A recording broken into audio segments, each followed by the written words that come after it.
नमस्कार, मी कोमल द झकास रेसिपीमध्ये आपल्या सर्वांचं स्वागत आहे। आज आपण बनवणार आहोत झटपट अशी होणारी डाळ खिचडी। स्वयंपाकाचा कंटाळा आल्यावर घरी मी ही डाळ खिचडी बनवत असते। त्यासाठी कोथिंबीर, फ्लॉवर, एक गाजर, एक कांदा, एक टोमॅटो, 4-5 हिरव्या मिरच्या घेतलेल्या आहेत। अशा बारीक कट करून घ्यायचं सगळं। त्यानंतर 2 वाटी तांदूळ, कोणताही तांदूळ घ्या तुम्ही। त्यानंतर 1 वाटी मूग डाळ, ते सगळं स्वच्छ धुवून घ्यायचं।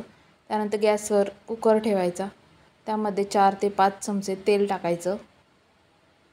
आपण कुकरमध्ये बनवणार आहोत। त्यानंतर जिरे, मोहरी, तेल गरम झालं की जिरे मोहरीची फोडणी द्यायची। ते चांगलं तडतडलं की 4-5 हिरव्या मिरच्या टाकायच्या। कढीपत्ता असेल तर कढीपत्ता पण टाका।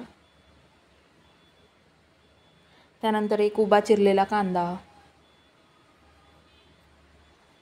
तो चांगला परतून घ्यायचा लाल रंग होईपर्यंत।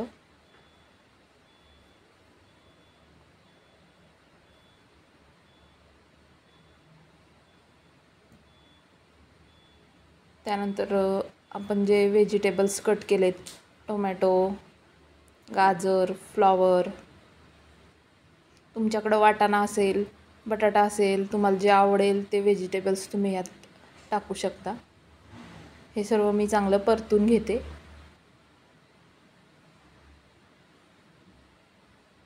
हे छान परतून झालं की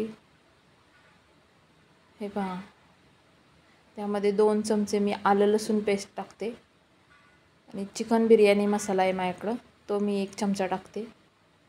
1 चमचा हळद टाकते। तेही सगळं चांगलं परतून घेते। त्यानंतर मग अशी धुवून ठेवलेला तांदूळ आणि डाळ ते दोन्ही टाकते। चवीपुरतं मीठ टाकते। कोथिंबीर टाकते भरपूर सारी आणि पुन्हा एकदा परतून घेते चांगलं। आणि आपण जेवढा तांदूळ घेतलाय ना त्याच्या दुप्पट पाणी घ्यायचं। हा कुंडा भरून तांदूळ आणि डाळ होती पहा, त्याच्या दुप्पट मी पाणी ओतते। चांगलं हलवून घ्यायचं आणि झाकण लावून 3 शिट्ट्या करून घ्यायच्या। स्वयंपाकाचा कंटाळा आल्यावर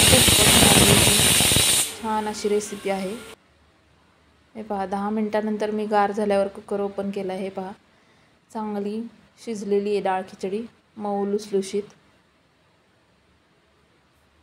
तयार आहे डाळ खिचडी। त्याच्यावर तुपाची धार, लोणचं आणि पापड असेल तर मजाच वेगळी। रेसिपी आवडल्यास चॅनलला लाईक, शेअर आणि सबस्क्राईब करा। धन्यवाद।